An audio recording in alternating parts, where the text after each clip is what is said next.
자, 계속해서 주택임대차 보호법 관련해서요. 대항력, 우선 변제권 등에 관한 쟁점 설명을 드리도록 하겠습니다. 그래서 사실 여기 대항력 우선 변제권 얘기 외에도 최우선 변제권이라는 개념도 하나가 있고요. 그리고 또 하나의 쟁점이 되게 되는 것이 주택임차권 등기 명령에 따른 주택임차권 등기라는 개념, 총 4개 정도의 쟁점이 주요한 이슈가 되게 됩니다. 그래서 자, 일단 대항력의 개념부터 다시 한번 가야 되죠. 그래서 다시 갑시다. 갑소유의 X주택에 대해서 을 이라는 사람이 임차인, 주택 임차인이라고 전제를 해보겠습니다. 참고적으로 이 주택 임차인은 임차권 설정 등기를 하지 아니한 상태입니다. 그럼 미등기 상태가 되면 원칙적으로 우리가 민법에 따르게 되면 대항력 우선 변제권은 없지요. 대항력이 없다는 얘기는 이 X주택에 대해서 병이라고 하는 사람에게 이 소유권이 넘어가게 되면 이 을이라는 사람은 병에 대해서 주택임차권 주장할 수 없다. 이런 의미가 되게 될 테고, 그 다음 또 하나 이슈가 되게 되는 것이 만약 이 주택이 경매로 넘어갔을 때 이 을보다 후순위 관리자보다도 우선 배당을 받지 못하는 문제가 발생하게 됩니다. 미등기라고 전제했을 때. 그런데 미등기라고 했을 때 자, 전입신고 하게 되면요. 마치 등기를 한 것처럼 대항력이라고 하는 것이 발생해요. 그래서 대항력이 있다는 얘기는 주택 소유자가 바뀌더라도 바뀐 소유자에게 자신의 주택 임차권 주장할 수 있다라는 의미고요. 우선 변제권이라고 하는 거. 우선 변제권 앞에서 논의한 것처럼 뭐가 있었죠? 바로 확정일자라고 하는 것을 받게 되면 우선 변제권이 발생하게 되죠. 자, 그래서 우선 변제권 확정일자 있으면 우선 변제권이 발생이 된다라는 전제 하에서 논의할 쟁점 요렇게 가게 됩니다. 자, 지금 후순위 권리자보다 따로 이 등기를 안 해도 확정일자까지 받으면 자 우선 변제를 받을 수 있다. 그래서 먼저 대항력 얘기 보게 될 텐데 자 대항력 제일 간단한 주제죠. 그래서 여러분들이 이제 부동산에 대해서 공부한다라고 했을 때 뭐 이 정도는 뭐 알아야지 어디 가서 뭔 얘기를 할 수. 주택 임차인 권리 관련해서 임차권에서 하나의 힘으로서 대항력. 자, 발생 요건요. 이렇게 정의를 하고 있습니다. 임차 원래는 이제 원래 정의는 그래요. 인도 받고요. 인도 받고 그다음에 전입 신고 하게 되면 어떻다? 대항력 발생한다. 근데 이제 인도자 그 주택을 넘겨받는다 이런 얘기거든요. 키를 받는다 이런 의미로 해석을 하는데 원래 대항력의 기본 발생 요건은요. 인도 받고 뭘 해야 된다? 전입 신고라고 하는 것을 하면 어떻다? 대항력 발생한다. 이런 건 너무 유치해서 안 나와. 그래서 인도 얘기는 소위 뒤에서 점유권 얘기는 공부할 때 설명드리겠지만 관념적인 겁니다. 누가 이걸 지배하느냐라고 하는 거 이렇게 해석을 하기 때문에 인도는 중요한 쟁점이 아니고요. 전입 신고라고 하는 것을 하게 되면 어떻다? 대항력이 발생한다. 누구요? 임차인이 전입 신고를 해야 됩니다. 그런데 이런 경우 있다는 얘기죠. 갑소유 X주택에 대해서 을이라는 사람이 주택 임대차 계약을 체결하고요. 을의 동거 가족인 병과 정이 있다라고 했을 때 을은 어떤 이유로 전입신고를 못하고 병정, 즉 동거가족의 전입신고만 있다라고 할지라도 이건 이제 외부에서 알 수 있다는 얘기죠. 그래서 대항력이 인정되게 된다라고 하는 거예요. 그래서 기본적으로 대항력의 기본 개념 자체는 자 바로 바뀐 집주인에게 뭘 달라 자 뭐지 주택 임차권을 주장한다라는 의미고 집주인 바뀌어도 계속 임차권 주장할 수 있다는 얘기고 현실에 있어서는 주택 보증금을 누구한테 받느냐의 문제입니다. 전 주인한테 받느냐 지금 바뀐 새 주인한테 새 소유자한테 받느냐 이 싸움으로 봐야 돼. 그래서 이 대항력이 있다는 얘기는요. 뭐고 누구한테 바로 바뀐 집주인한테 보증금 반환 청구권이라고 하는 것을 가지게 된다는 의미입니다. 다만 15년 사이에 딱 한 번 나왔던 주제인데요. 자, 한국토지주택공사, 지방공사, 중소기업이 주택을 임차한 후 그 법인이 선정한 입주자가 주택을 인도받고 전입신고를 마치면 이때 대항력이 발생한다. 그래서 이게 뭐냐면은 이 대항력 얘기는 이걸로 끝나는 게 아니라 나중에 확정일자라고 하는 개념과 맞물려서 우선 변제권이라는 개념과 연계가 됩니다. 자, 뭔 소리냐?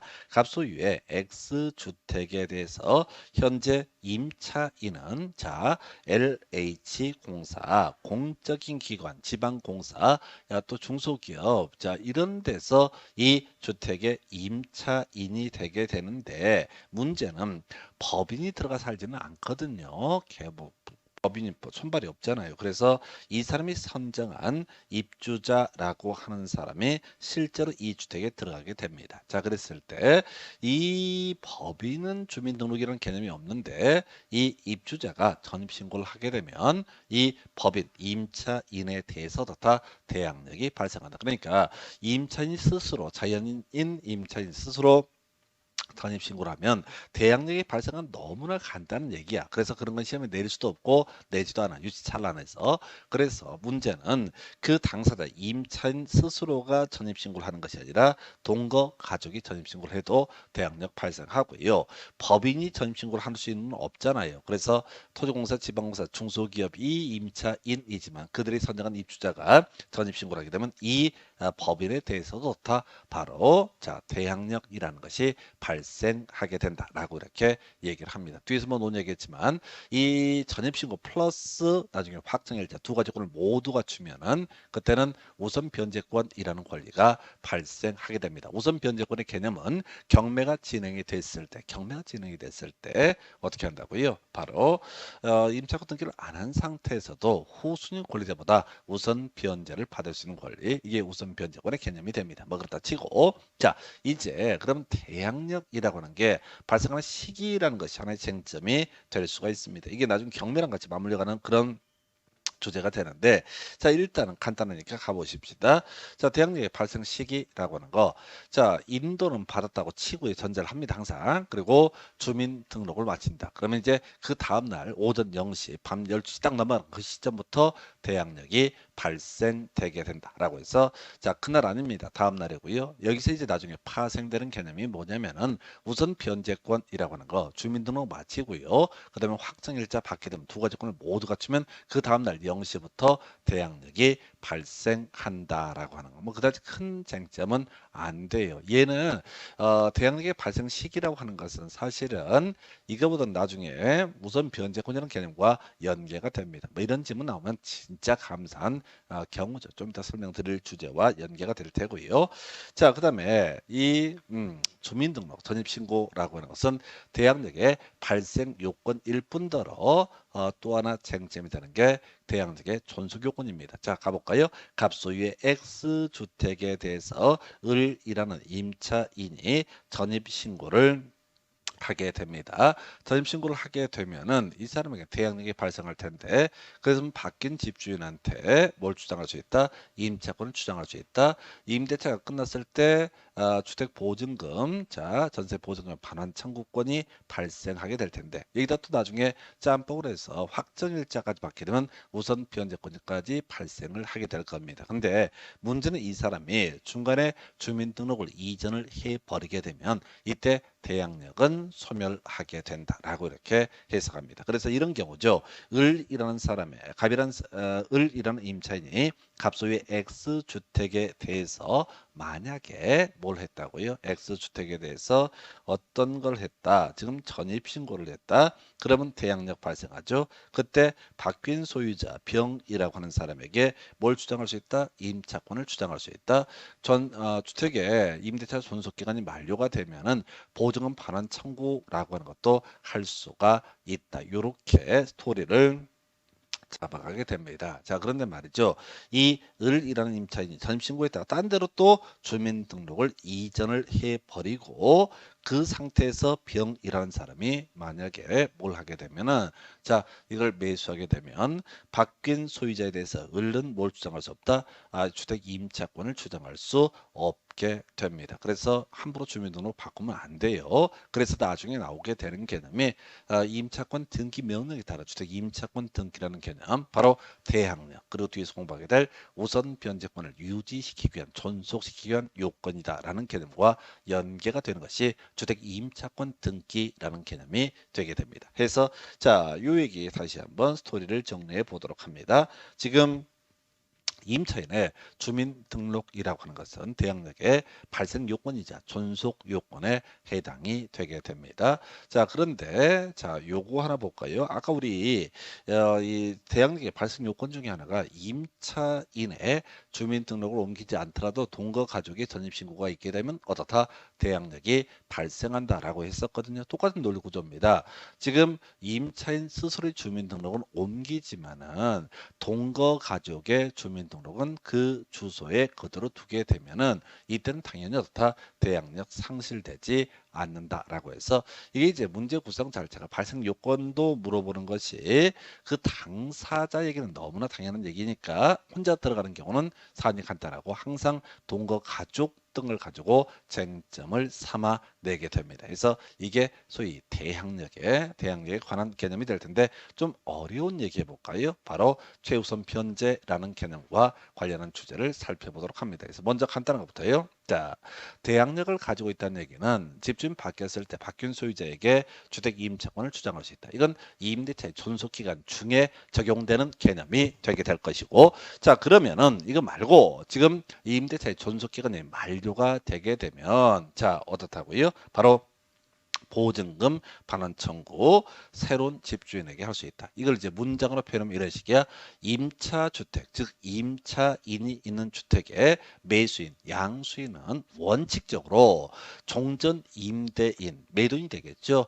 매도 임대인의 임차인에 대한 보증금 반환 의무를 떠안게 된다라는 의미가 되겠습니다. 이게 이제 가장 기본이 되는 명제야. 그래서 집주인 바뀌었을 때 쫓겨나지 않아도 된다는 건 너무나 법 개념상 중요한 개념이고 실질에 있어서는 보증금 자, 바뀐 집주인에게 받을 수가 있다라는 개념이 대항력의 본질적인 내용이 되겠습니다.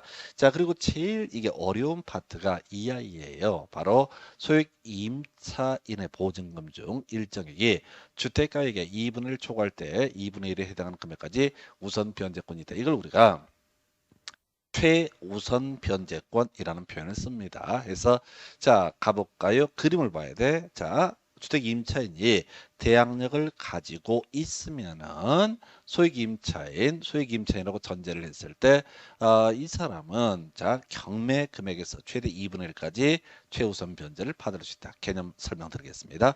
갑 소유의 X 주택에 대해서 예를 들어서 1번 저당권 병이라는 사람이 저당권을 가지고 있다고 했습니다. 1순위 권리자죠. 그럼 경매가 진행되면 저당권자부터 먼저 배당을 받게 될 겁니다.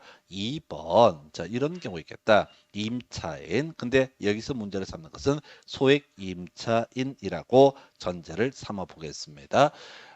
지금 이제 요거부터 먼저 가볼까요? 요 경우의 수를 우선 변제권과 비교를 해야 되는데 자 갑소유의 X 주택에 대해서 이라는 사람이 저당권을 가지고 있다. 그럼 이제 경매에서 을은 우선적으로 변제를 받게 됩니다. 그 다음에 이제 2번 임차권이 있다. 병이라는 사람이 임차인이라고 전제를 해보겠습니다. 3번 이 토지에 대해서도 저당권이라고 하는 거. 자, 갑을병정이라는 사람이 있다고 한번 전제를 해보겠습니다. 그럼 이제 이 X주택이 경매가 넘어가게 되면 자, 만약에 첫 번째 저당권자가 1억이고요. 이 사람 보증금이 임차인이 5천만 원, 세 번째 저당권자가 3천만 원으로 전제를 했는데 문제는 이 X주택이 1억 8천에 낙찰이 됐다. 잡담 비용은 생략하고요. 1억 8천에 낙찰되면 순서에 따라서 먼저 을이라는 사람이 1억을 배당을 받고 임차인 병, 이 사람 확정일까지 받았다고 전제를 했을 때 우선 변제권이 있다고 했을 때 5천 배당을 받고요. 나머지 3천 이런 구조가 되게 될 겁니다. 그런데 문제는 이 사람이 뒤에서 공부하게 될 확정일자까지 받아서 우선 변제권을 임차인이 가지고 있다라고 할지라도 이 문제주택이 9천만 원에 낙찰이 되고 맙니다. 자, 그럼 뭐가 문제가 되냐면 1번 저당권자 1억 우선 변제 후순위 권리자보다 우선 변제를 받을 수가 있는데 낙찰된 금액이 9천에 불과하니까 1,000만 원 띠끼는 겁니다. 그래서 을은 9천을 배당을 받습니다. 근데 문제는 임차인 병이라는 사람이에요. 이 사람은 이미 1순위 권리자도 선순위 권리자 다 배당을 못 받았기 때문에 10원도 받지 못하는 문제가 터지게 됩니다. 자, 그래서 확정일자가 있어도 우선 변제를 못 받아요. 누구보다는 1순위 저당권자보다는 먼저 배당을 받지 못하는 문제가 닥쳐집니다. 그래서 우리 주택임대차 보호법에서는요, 형편이 어려운 분들이 새 들어 사는데 그 집이 경매로 넘어갔다고 했을 때 단돈 10원도 받지 못하고 길거리에 낳는 문제를 해결하기 위해서 이 임차인이 만약 소액 임차인에 해당이 된다라고 한다라면 이 사람 뭐라고요? 1번 저당권자보다도 어떻다? 우선 변제를 받을 수가 있게 됩니다.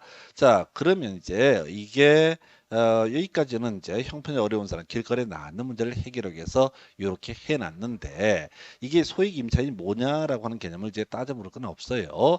지역마다 다 달라지게 됩니다. 그래서 소액 임차인이라고 해서 전액 보증을 받는 건 아니고요. 서울 같은 경우 현에 아마 1억일 겁니다. 그래서 보증금이 9천만 원이다라고 전제가 되게 되면은 선순위 저당권자보다도 다 일정액을 3,400인가 3,700 그렇습니다. 그 금액은 중요한 게 아니고 이 사람이 우선 변제를 받을 수가 있어요. 자, 그러면 이런 경우 있다 하십시다. 갑이라고 하는 사람이 나쁜 마음을 먹고 있습니다. 이 사람이 X주택을 가지고 이걸 담보로 자 1번 저당권 자 저당권자 을이라는 사람에게 저당권을 설정을 해준 상태입니다. 자, 이 주택의 가액이 한 2억쯤 되게 되는데 주택 가격이 하락하는 시기였는데 이거 1억 5천 대출을 받았다고 한번 해보겠습니다. 을이라는 사람에게 저당권 설정해주고 빌려서 자 보통 을은 이제 국민은행 같은 은행권 생각하시면 됩니다. 자, 그런데 지금 이 돈을 갚지 못하게 됩니다. 그래서 이 사람 을이 경매 신청을 하게 됩니다. 그랬을 때 경매가 넘어가게 되면 을은 X주택을 지금 이제 뭐 좀 시가보다 좀 싸게 일반적으로 낙찰되니까 거의 건지지 못하는 문제가 있어. 그래서 이 사람이 머리를 쓰는 거야.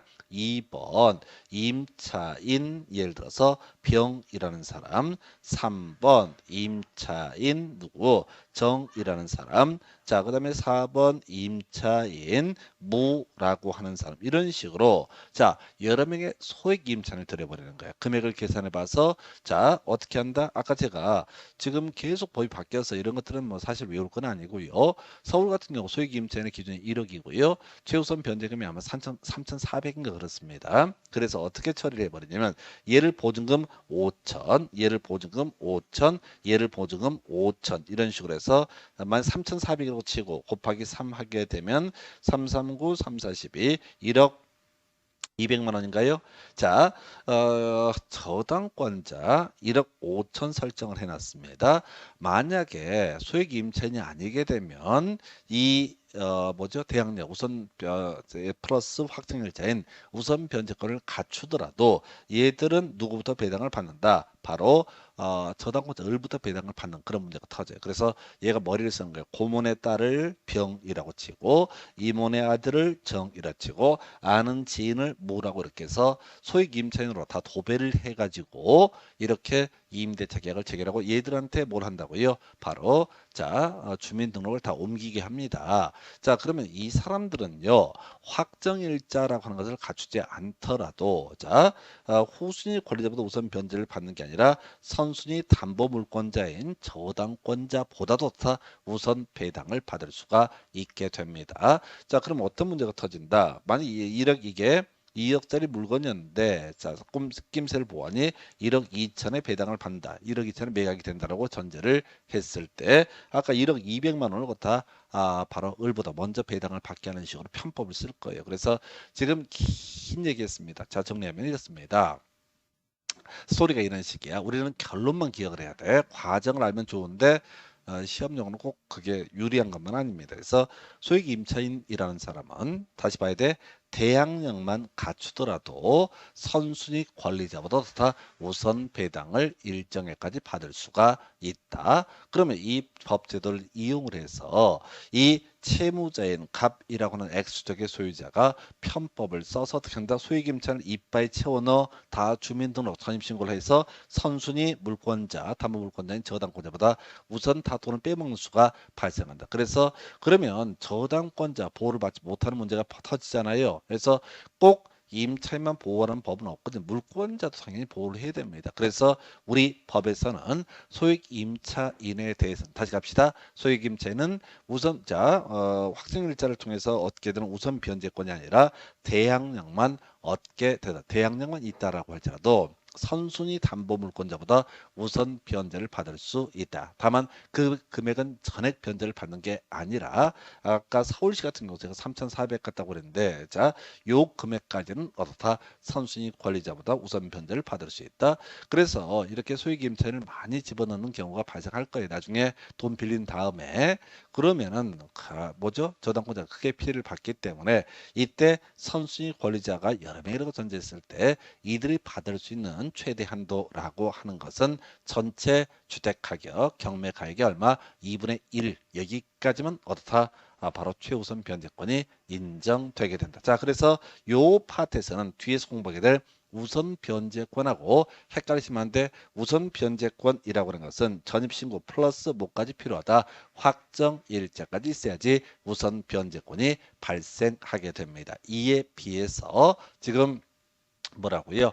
소액 임차인은 대항력만 갖추면 선순위 담보 물권자보다도 바로 최우선 변제 금액까지는 우선 변제, 최우선 변제를 받을 수가 있게 됩니다. 법에서는 이제 우선 변제권이 있다는 표현을 쓰고 있지만 저당권자, 선순위 저당권자보다 우선 변제를 받기 때문에 이걸 우리는 최우선 변제권이라는 표현을 쓰게 됩니다. 그런데 이런 과정을 내는 게 아니라 그러면 소액 임차인은 무조건 다 보호를 받느냐? 그러면 소액 임차인으로 위장한 자들이 물권자, 저당권자를 이익을 침해할 우려가 있게 된다. 그래서 최대 얼마? 2분의 1까지 그들이 받을 금액 다 합쳐서 낙찰 금액 2분의 1까지만 어떻다? 최우선 변제권이 인정되게 된다라고 하는 거에서 이게 어렵습니다. 지금 보시면서 무슨 생각을 해야 되냐면 우리 실제 시험에 나오는 것들은 기초가 되는 개념들은 아예 출제를 하지 않습니다. 여러분들이 지금 공부하고 있는 이 주택임대차보호법 이런 내용들 자체가요 수준이 겁나 높아요. 그래서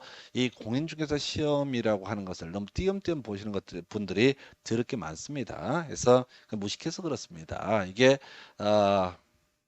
장난이 아닌 걸 공부를 하는 거예요, 여러분들은. 그래서 이게 뭐냐면은 6개 과목을 어느 정도 마스터를 하잖아요.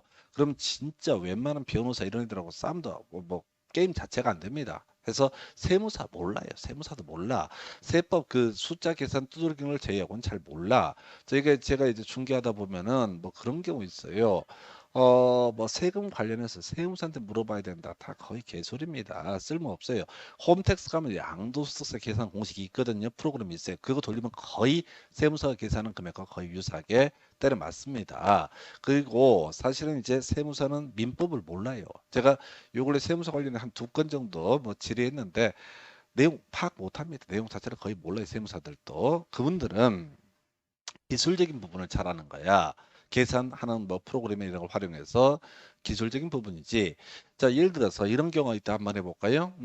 갑이라는 사람이 소유하고 있는 X 농지에 대해서 을이라는 사람이 20년 전에 매수했습니다. 매수했어요. 매매를 통해서 권리를 취득했는데 등기부에는 뭐라고 표시가 됐냐면 이걸 증여라고 표시가 돼 있어. 자, 그러면 이게 이 을이라는 사람은 이 X 농지를 이번에 매도를 하고자 할 때 뭐가 문제가 되느냐?